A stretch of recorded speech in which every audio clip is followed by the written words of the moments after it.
నమస్కారం, welcome to kitchen మంత్ర. ముందుగా ETV అభిరుచి ప్రేక్షకులందరికీ దసరా పండగ శుభాకాంక్షలు. సో పండగ అనగానే మనకి కొంచెం హడావిడి ఇవన్నీ కూడా ఉంటాయి కదా. అలాగే పండగలన్నిట్లో కూడా పెద్ద పండుగ మనకిది దసరా. సో అంటే దుష్టుల మీద విజయం సాధించేసి తర్వాత అధర్మం మీద ధర్మం గెలిచింది, ఇవన్నీ కూడా మనకి అలా ఉంటాయి కదా. సో చిన్నప్పటి నుంచి మనకు ఇంట్లో అమ్మలు అమ్మమ్మలు వీళ్ళందరూ కూడా మనకు నేర్పిస్తూ ఎలా ఉండాలి, మనం ఎలా బ్రతకాలి సమాజంలో, ఇవన్నీ కూడా మనకు చెప్తూ ఉంటారు. సో పండుగ మనకు ప్రతి ఒక్క దాన్ని కూడా ఒక్కొక్క మన జీవితంలో మనం నడవబోయే వాటికి తర్వాత ఎలా ఉండాలి, ఎలా మసలుకోవాలి, ఇవన్నిటి కూడా మనకు ఉదాహరణలు అలా ఉంటూ ఉంటాయన్నమాట. సో ఈరోజు మనం దసరా రోజు ఒక గెస్ట్ని ఇక్కడ ఇన్వైట్ చేస్తున్నాం. ఎందుకంటే మనకు రెగ్యులర్గా కూడా పండుగ రోజు మనకు స్పెషల్గా ఉంటాయి కదా ఆ ఎపిసోడ్లన్నీ కూడా. మనకు బయట నుంచి రెస్టారెంట్ కానీ లేకపోతే కాలేజ్ నుంచి వచ్చిన షెఫ్స్ మనకి డిఫరెంట్గా ఆ రోజు మనకు ఆ రెసిపీస్ చూపిస్తారు. అవన్నీ కూడా మీకు ఎంతో బాగా ఉపయోగపడతాయి అనుకుంటున్నాను నేను. ఈరోజు కూడా మనకు ఒక గెస్ట్ వచ్చారండి.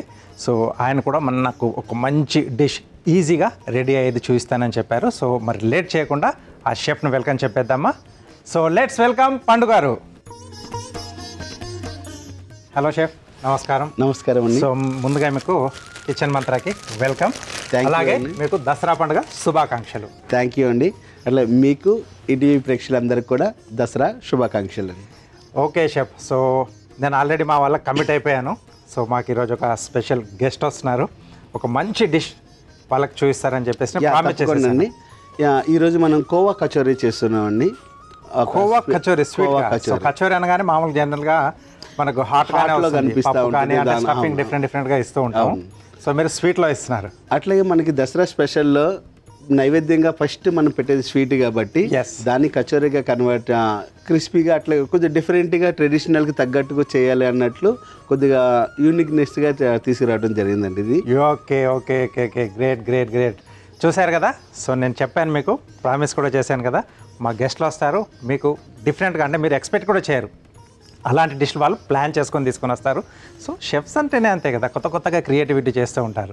సో కోవా కచోరీ, మరి ముందుగా దానికి కావాల్సిన పదార్థాలు ఏంటో చూసేద్దాం.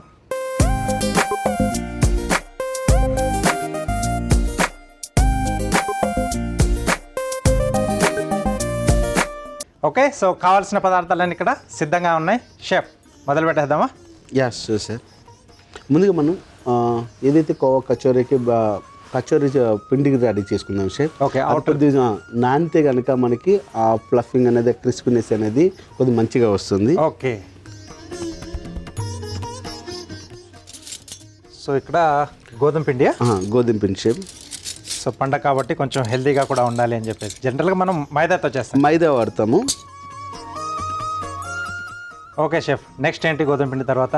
దీనిలో కొద్దిగా మనం చేసే స్వీట్ అయినా సరే కొద్దిగా సాల్ట్ యాడ్ చేద్దాం. అది చాలా మందికి తెలియని సీక్రెట్ అది. సో ఒక డిఫరెంట్ ఆ ఫ్లేవర్ ఎప్పుడైతే మనకి స్వీట్లో కొద్దిగా లైట్ సాల్ట్ యాడ్ చేస్తామో ఆ చప్పదన్నం అనేది రాకుండా ఆ స్వీట్ టేస్ట్ అనేది లెవెల్ మెయింటైన్ చేస్తుంది. నెక్స్ట్ దీనిలో కొద్దిగా గీ వేసుకుందాం. ఓకే, సో గీ అందుబాటులో లేకపోతే కొంచెం ఆయిల్ కూడా వేసుకోవచ్చు. సో పండగ కాబట్టి ప్రతి ఒక్కరు కూడా దేవునికి నైవేద్యంగా కంపల్సరీగా నెయ్యి వేసుకుంటేనే బాగుంటుంది, ఆ రిచ్నెస్ బాగా వస్తుంది. ఓకే, అట్లా దీనిలో కొద్దిగా వాటర్ యాడ్ చేసుకుందాం. దీనిలో కొద్దిగా సరిపడే వాటర్, మనం చపాతీ ఎలా కలుపుకుంటామో సేమ్ అలాగే కలుపుకుంటే సరిపోతుంది. వాటర్ అనేది ఒకేసారి యాడ్ చేసుకోకుండా కొద్దిగా చూసి యాడ్ చేసుకుంటే కనుక బాగుంటుంది. అంటే మనకి ఎంత కావాలో అంత కొంచెం క్వాంటిటీకి సరిపోతుంది. డిష్లు ఏమైనా చేసేటప్పుడు కొంచెం ఓపికతో చేసుకోవాలి.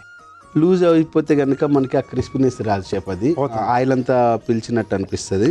ఓకే షేప్, ఇది వెంటనే చేసుకోవచ్చా లేకపోతే పిండి కొంచెం మనకి పిండి ఒక హాఫ్ అన్ అవర్ 1 hour అట్లా సోక్ అయితే కనుక ఆ క్రిస్పీనెస్ అనేది బాగా వస్తుంది షేప్, మనకి ఆయిల్ పట్టుకోదు. ఇప్పుడు చేసిన వెంటనే ఎప్పుడైతే మనం డీప్ ఫ్రైలో చేస్తామో అప్పుడు ఏమవుతుందంటే పిండి అంతా పొలవకుండా ఉంటుంది కదా, ఆ బోల్నెస్ రాదు, ఆ క్రిస్పీనెస్ రాదు.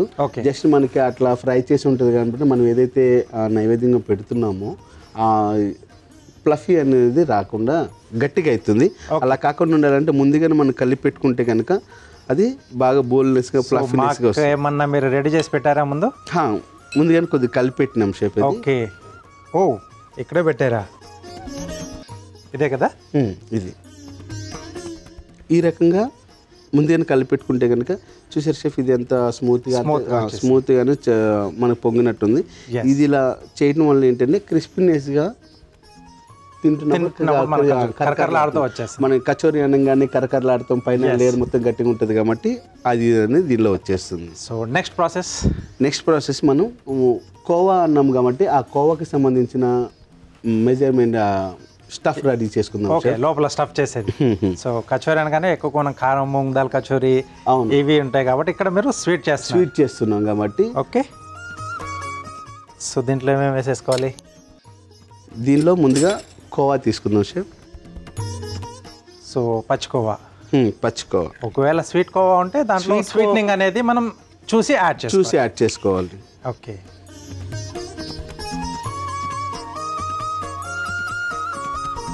సో కోవా అంటే కొంచెం మనకు రిచ్నెస్ కూడా వస్తుంది.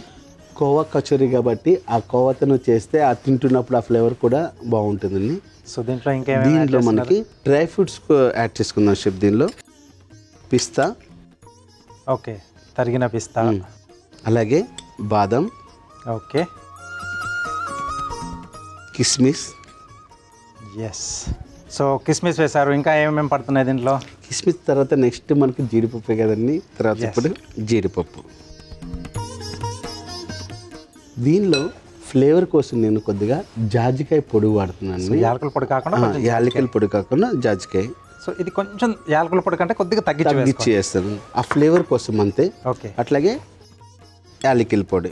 ఓకే, ఈ యాలకుల పొడి డైరెక్ట్గా కాకుండా కొద్దిగా షుగర్ వేసి దీన్ని మ్యాష్ చేసి పెట్టుకున్నామండి. అంటే గ్రైండింగ్ అనేది ఎక్కడ కూడా నార్ లేకుండా పీసెస్ మొత్తం కూడా గ్రైండింగ్ పంచదార వేస్తే అలా వచ్చేస్తుంది. ఇలా వస్తుంది. ఓకే, సో నెక్స్ట్ పిస్తాని నేను 2 టైప్కి యూజ్ చేస్తున్నాను. ఒకటి ముక్కలుగా కట్ చేసినాం, అట్లాగే కొద్దిగా పౌడర్గా.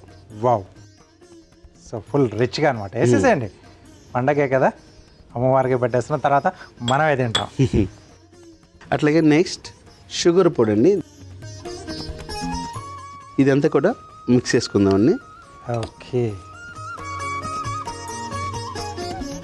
పక్కన పెట్టేసుకుందాం షేర్. రైట్, ఇప్పుడు మనం షుగర్ సిరప్కి రెడీ చేసుకుందాం. Okay, so next deep fry కాబట్టి ఇక్కడ నేను ఆయిల్ కూడా పెట్టేస్తాను. Okay chef.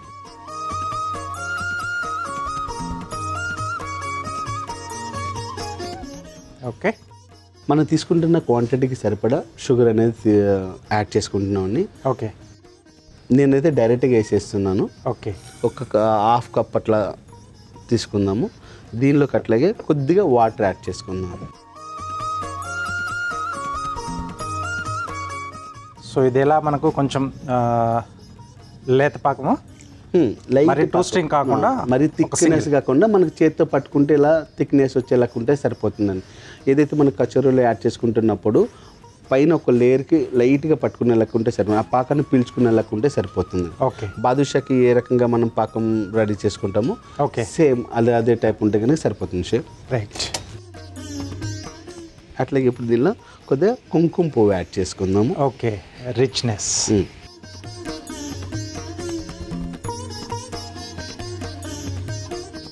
సో ఇంకేమేమి వేస్తారు షెఫ్ దీంట్లో? దీనిలో ఫ్లేవర్ కోసం మనకి 2 స్టార్ ఫ్లవర్స్ యాడ్ చేసుకుందాం షెఫ్. ఓకే, అట్లాగే ఒక 2-3 లవంగాలు. ఓకే, స్వీట్ అనగానే షుగర్ అనగానే టక్కుమని మనం ప్రతి స్వీట్లో యాడ్ చేసేది ఇలాచీ పొడి.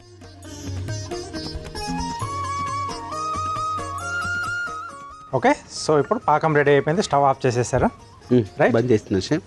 ఇప్పుడు కచోరీకి మనం ఏదైతే ముందుగా కలిపెట్టుకున్న పిండితోటి చిన్న చిన్న పూరీలకి చేసుకొని మనం ఏదైతే కోవా రెడీ పెట్టుకున్నామో ఆ స్టఫ్ అనేది దీనిలో చేసుకొని ఆ ఫోల్డింగ్ ఎలా చేయాలి, ఏ రకంగా చేస్తే మనకు ఆ స్ట్రక్చర్ కరెక్ట్గా వస్తుందో ఇప్పుడు చూద్దాం సార్. Okay, right. ముందుగా చిన్న చిన్న ఉండలు చేసి పెట్టేసుకుందాం.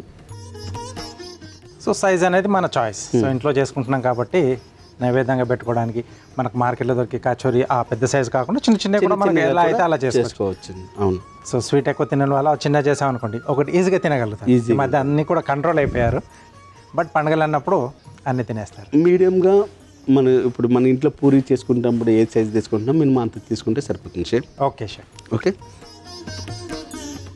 దీన్ని మరి ఎక్కువగా పల్చగా చేయనక్కర్లేదండి. జస్ట్ మనకు స్టఫ్కి సరిపోయేటట్టు ఇలా మరీ పల్చగా కాకుండా మరీ మందంగా కాకుండా ఈ విధంగా చేసుకుంటే సరిపోతుంది. ముందు మనం పూరీలు చేసి పక్కన పెట్టేసుకుందాము. ఓకే, ఆ తర్వాత ఒకదాని తర్వాత ఒకటి మనం స్టఫ్ చేసేసుకుందాం.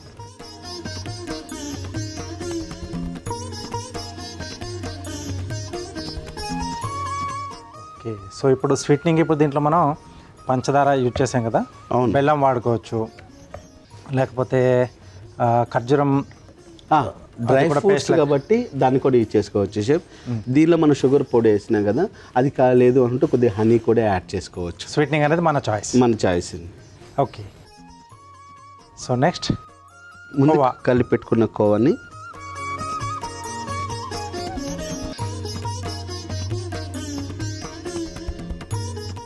మనం తీసుకున్న పూరి సైజుని బట్టి కోవా స్టఫ్ అనేది యాడ్ చేసుకుంటే సరిపోతుందండి. ఓకే, సో అంచులన్నీ కూడా జాగ్రత్తగా క్లోజ్ చేసేసుకుందాం. లాస్ట్లో ఏదైతే ఇది ఉంటుందో అది మొత్తం కొద్దిగా మంచిగా ప్రెస్ చేసిన తర్వాత తీసేస్తే సరిపోతుంది. దీన్ని మళ్ళీ కూడా ప్రెస్ చేయనక్కర్లేదు, మళ్ళీ బెలాయించనక్కర్లేదు. జస్ట్ రెండు చేతుల మధ్యలో పెట్టుకుని జస్ట్ ఇలా నొక్కేసుకుంటే కనుక మనకి ఏదైతే కచోరీ సైజ్ ఉంటుందో ఆ సైజ్ మనకి ఇలా కరెక్ట్గా సరిపోతుంది. రైట్, సో మిగతా కూడా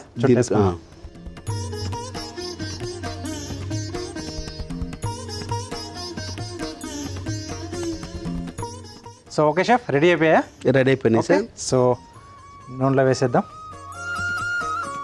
సో కొంచెం స్లో ఫ్లేమ్లో ఉంది, ఎందుకంటే పూరి కన్నా కూడా మనం మందంగా దీన్ని రెడీ చేసుకున్నాం కాబట్టి స్లో ఫ్లేమ్లో చేసుకుంటే లోపల వరకు కూడా బాగా ఫ్రై అవుతుంది. ఓకే షెఫ్, కలర్ వచ్చేసాయి, ఫ్రై అయిపోయింది షెఫ్. తీసేసి ఇప్పుడు షుగర్ సిరప్లో యాడ్ చేసేసుకుందాం.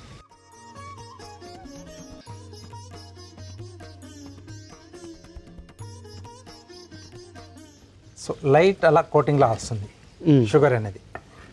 షుగర్ సిరప్ కానీ మనం చేసిన కచోరీ కానీ రెండిట్లో ఏదైనా ఒకటి లైట్ వేడిగా ఉండాలని, అప్పుడు ఎందుకంటే ఆ వేడి మీద షుగర్ సిరప్ అబ్జర్వ్ చేస్తుంది. ఓకే, బాదుషా అలాగే ఉంటుంది కదా మనకి.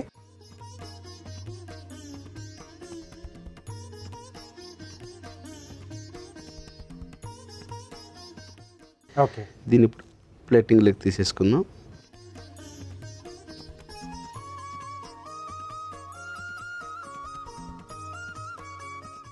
కరెక్ట్గా ఆ కచోరీసి ఆ స్ట్రెచ్చర్ కానీ ఆ ఫ్లఫీనెస్ కానీ అన్ని కరెక్ట్ పర్ఫెక్ట్గా వచ్చింది.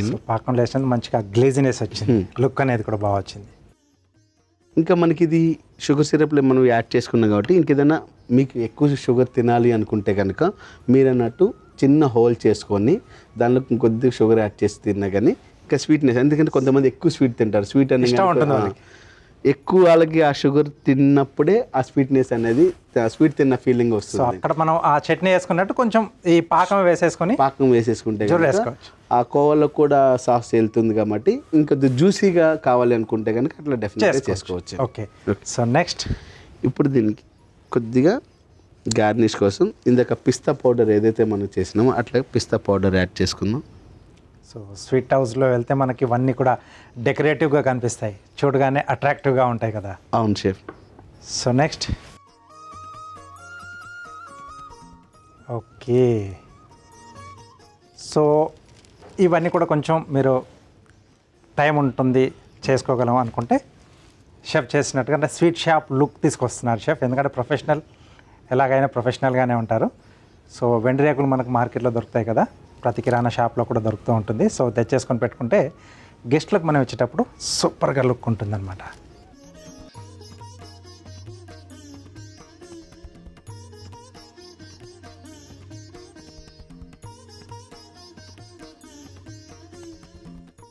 దసరా స్పెషల్ కోవా కచోరీ రెడీ అయిపోయింది షెఫ్, టేస్ట్ చేసి ఎలా ఉందో.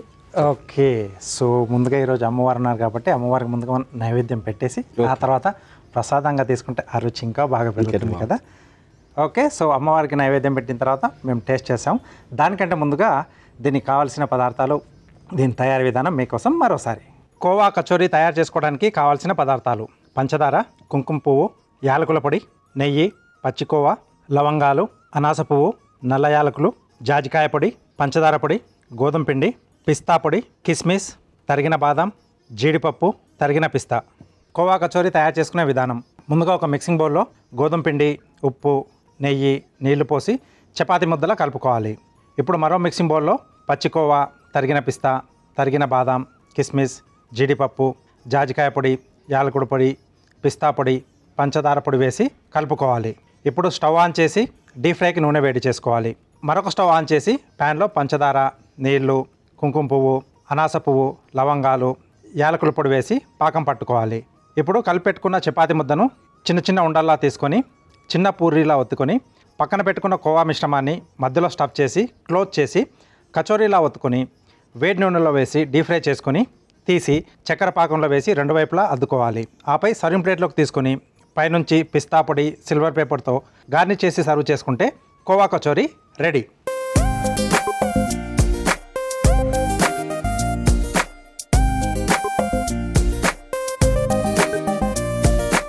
ఓకే, కావాల్సిన పదార్థాలు అలాగే తయారీ విధానం చూశారు కదా. షెఫ్, మీరు అమ్మవారి దగ్గర పెట్టేసిండి అలా. Definitely.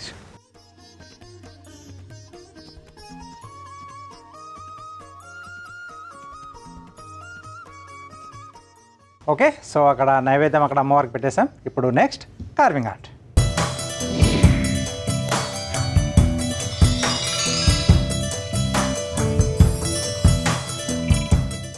Welcome to carving art. So carving ఆర్ట్లో ఈరోజు ఖర్బూజాతో ఒక చిన్న బాస్కెట్లా చేస్తున్నాను. అంటే ఇలాంటి మనం పూజలు అవి చేసుకున్నప్పుడు ఒక చిన్న బాస్కెట్లా కదంటే మనం చేసిన ప్రసాదం కానీ లేకపోతే ఏదైనా ఫ్రూట్స్ని చిన్న ముక్కలుగా కట్ చేసి కూడా నైవేద్యంగా పెట్టడానికి ఇది బాగా యూజ్ అవుతుంది.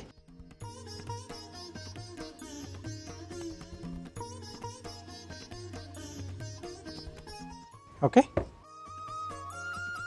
సో కొంచెం లేవల్ కొరకు. సో ఈ రెండింటిని కూడా ఫ్లవర్ షేప్లో కట్ చేసుకుంటున్నాం. ఎడ్జెస్ అనేవి 8 పెటల్స్ తీసుకుంటున్నాను.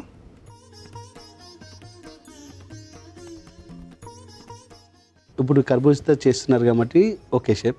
ఒకవేళ మన ఇంట్లో లేనప్పుడు ఇదే షేప్లో చాలామంది ఇళ్ళలో ఇప్పుడు వెజిటేబుల్స్లో దోసకాయ అట్లా అంటుంటే అట్లతో కూడా ట్రై చేయొచ్చా షేప్? దోసకాయతో కూడా చేసుకోవచ్చు. ఓకే, దోసకాయతో కూడా మనకి ఈజీగా వచ్చేస్తుంది. ఇది ఒక స్కూపర్. జస్ట్ ఏంటంటే సైడ్లో ఇలా రౌండ్ షేప్లో వచ్చేస్తుంది. అక్కడ నుంచి తీసేస్తామంటే జస్ట్ డిజైన్ కోసం. ఇది జనరల్గా ఏంటంటే యాపిల్ మధ్యలో మనకు సీడ్ తీసేయడానికి వాడుతూ ఉంటారు. ఇది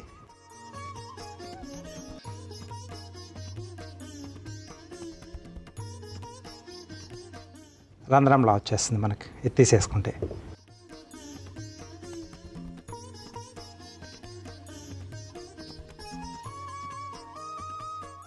ఓకే, సో ఈ మధ్యలో మనం ఫిల్ చేసుకోవచ్చు కావాల్సిన మనకు ఏదైతే ప్రసాదం అది అనుకుంటున్నామో. దానికోసం ఏం చేస్తున్నట్టే నేను దీన్ని కూడా కొంచెం డిజైన్గా సేమ్ అలాగే ఫ్లవర్ షేప్లో ఇది కింద బేస్లా ఇస్తున్నాను. దీనికి ఒక 6 పెటల్స్, స్కూపర్ ఇలా తీసుకొని మనం దీంట్లో ఫిల్ చేసేసుకోవచ్చు.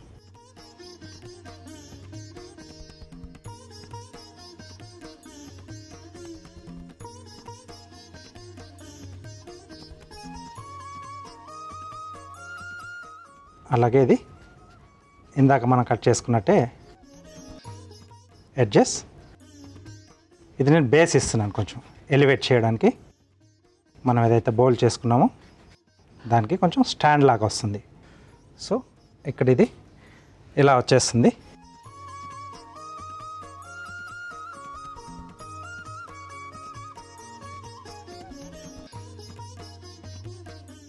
ఇలా పెట్టేసైనా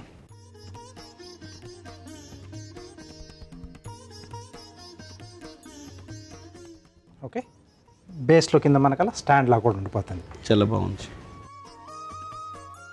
ఓకే, సింపుల్గా తయారు చేసుకునే బౌల్ మనం బాస్కెట్లా చేసేసుకొని దేవుడికి నైవేద్యాలుగా పెట్టుకోవడానికి యూజ్ చేసుకోవచ్చు. లేకపోతే ఇంటికి ఎవరైనా గెస్ట్లు వచ్చినప్పుడు వాళ్ళకు డిస్ప్లేలో ఫ్రూట్ డిస్ప్లే కానీ లేకపోతే మనం పాయసాలు కూడా ఇవ్వడానికి ఇది చాలా వాడుకోవచ్చు. చాలా సింపుల్. సో మీరు కూడా తప్పకుండా ట్రై చేయండి.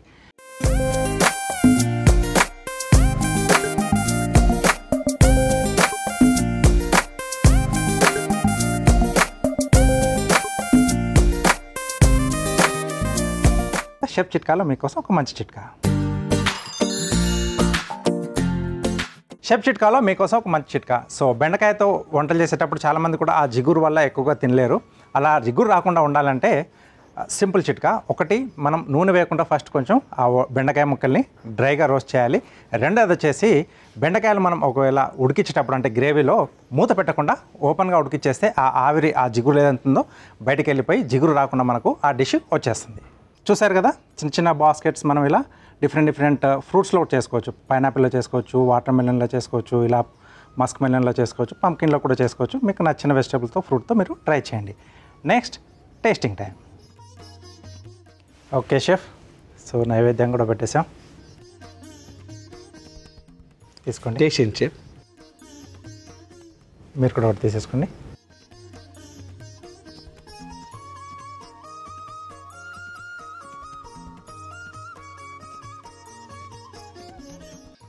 ఆ షుగర్ సిరప్ అనేది కరెక్ట్గా సరిపోయింది. ఓవర్గా లేదు, అలాగని తక్కువ కూడా ఏమనిపించలేదు. ఆ కవ్వ కూడా ఆ హీట్కి ఏదైతే డీప్ ఫ్రై చేసినామో ఆ కవ్వ కూడా మెల్ట్ అయిపోయి డైరెక్ట్ జ్యూసీగా ఎస్, చాలా బాగుంది. Thank you very much. So మా షోకి వచ్చేసి ఒక డిఫరెంట్ ఐటెంని మా ప్రేక్షకులకు ఇచ్చినందుకు thank you very much. Thank you so much. Kitchen మంత్రాలో ఒక టేస్టీ డిష్, అలాగే కార్వింగ్ ఆర్ట్లో అందమైన కార్వింగ్ చూశారు కదా. సో ఇది ఇవాళ మన Dasara special kitchen Mantra. Next ఎపిసోడ్లో ఒక టేస్టీ డిష్తో పాటు అందమైన కార్వింగ్తో మళ్ళీ మేము ముందుంటాను. మరొకసారి ప్రేక్షకులందరికీ దసరా శుభాకాంక్షలు.